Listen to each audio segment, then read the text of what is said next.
Yeah. Maybe that's what we need to solve our problems, is the spider squirrel from Chernobyl, Joe. Yeah. Maybe we need aliens. Maybe that's what we need. Maybe they need to come down and go, settle the fuck down. Yeah, maybe we just need beings who are just way smarter than us just to go, you are a bunch of incompetent chimps. Shut up and I will deal with it. What do you think about all this UAP stuff when you see this? I mean, I don't like that they changed it from UFO to UAP. That's annoying because I know what you're doing. Just coming up with new, clever ways to make it less ridiculous to the world. But like, what do you think about all this disclosure stuff? The thing that makes me skeptical is UFO sightings are so disproportionately in North America. We're enthusiasts. You guys love a conspiracy theory. We love a UFO. Yeah. Yeah. Yeah. You know what I mean? Yeah, and it's never in New York either. You know what I mean? There's a few. Is there a few? Yeah, it happens in New York. Yeah, there's been but also people lie. You know, like that's a problem. You know, it's like the amount of like really good footage is. There's the compelling stuff is the stuff the fighter jets capture. That's compelling. Like the Tic Tac footage, that's compelling. You know, when they talk about the amount of G-force that would be involved in something moving in that way, like most things that we have would just fall apart. Like this, what is moving that quickly? Is the all of the sensors, are all those accurate? Are all those detection systems and all the radar and tracking, is all that accurate? Because if it is accurate, like, what the fuck can move that quick? Like, explain that. What is that? And if that's ours, like, like, if they've managed to hide some sort of super sophisticated propulsion system that's beyond our comprehension, like, beyond nothing you could imagine, and that they've been working on this for decades, and that's what all this UFO talk is. They, you mean the government? The government, yeah. There's some black ops program, some special top secret shit where they're in the middle of the desert. They figure out a propulsion system that works on gravity. But could they keep that secret for that long? That's the thing, man. You know, because it's easy to go down this route and go, the government are keeping things secret, and of course the government do, and of course they're cover-ups. But if there's one thing I can know from the British government, it's just that they can never cover anything up. You know what I mean? Yeah, they're that incompetent. Yeah. Right, but that's the legislators and the Senate and the Congress. What about the fucking people that are involved in the highest levels of the military? I bet they keep a lot of good secrets. I bet they're real good at it, especially people that are working with defense contractors. Like if they really did receive a crashed UFO and they were back engineering it, it would be a national security imperative for us to get that first.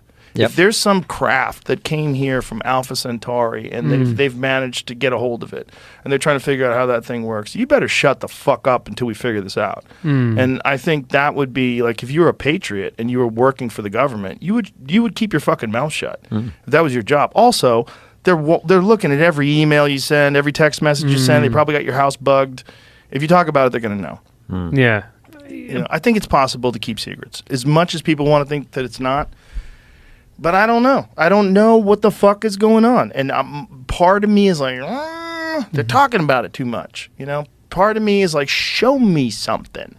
Show me something. Like, I don't want to go all this talk. Like, even David Grush, he never saw anything. He just uncovered programs that he found. Who knows who gave him that information? I mean, if I wanted to fucking put out some disinformation, I would encourage someone to be a whistleblower.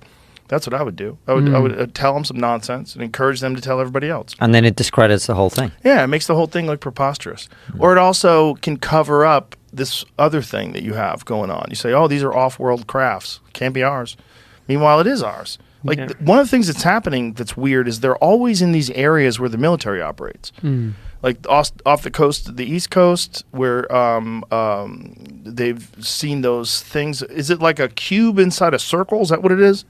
It's either a cube inside a circle or a circle inside a cube. But they keep seeing these things that can hover at 120 knots completely still, move off faster than the eye can see. And this is something that Ryan Graves experienced. He didn't experience it. He experienced it on his sensors. They upgraded their sensors in, I think it was 2014. And almost immediately they started spotting these things that just violated everything that they knew about, like, the way objects could move and behave. What do you make of this argument? I can't remember who's made it, but it's the idea that if we were to encounter an alien species, if they reached here, they would be so technologically advanced that they could do whatever the fuck they wanted, basically. Maybe. Or maybe there's, like, levels like we are at. Right? Maybe there's like, if we are going to eventually travel to other planets and establish a civilization on other planets or visit other planets, how long is that? When's that going to be? Is that 100 years from now? Is it 50? Maybe that's where they are.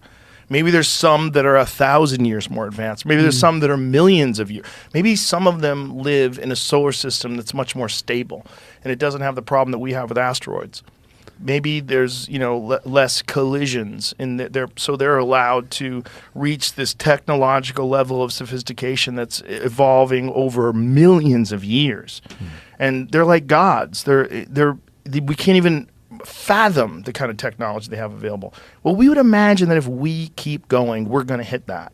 But maybe as well, they don't have the capacity for self-destruction that the human being does. Right. Maybe they've engineered that out. Maybe that's part of the feminization of males.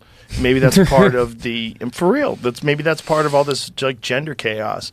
Maybe that's part of the microplastics that are endocrine disruptors that are and pesticides and all sorts of other things that are fucking with people's reproductive systems. Maybe it's like a natural, gradual change that the species must take in order to evolve to the next stage, that it has to like sacrifice its lust and anger and fury and all these chimpanzee instincts that are really associated with dominant male hormones and primate behavior that we see in the jungle. Yeah, but can we operate as a species without those? I would argue that we can't. We can with President AI. When President AI is elected, Joe's telling you who to vote for, everybody. When President AI takes over, our benevolent overlord, it'll make people eat credit cards every day so that your body will develop more microplastics and shrink your testes. Yeah, I don't know. I wonder. I wonder what's happening. I think it's happening very quickly, and it's hard because we're in the storm. We're in the middle of a storm watching it. But if you look at the amount of change that's taken place in human culture just over the past 20, 30 years, it's kind of unprecedented. Since the emergence of the internet, there's never been anything like this. Yeah, it feels like we're living in a culture which has hit the fast forward button. And is out of control. Like we're on the roller coaster ride. We used to be going like this. Click, click, click, click, click, click, click, click, click. Now we're going like this. Yeah! And, I don't know where it goes. And I think part of it is we got to fix the outrage machine that we've got, which is corporate media, social media, the way we communicate about things, about ideas. Yeah. This is why I have hope for new media. We don't always get things right, of course, but it's an opportunity to change the conversation, to have more of this, to have more long-form stuff, to pursue the truth.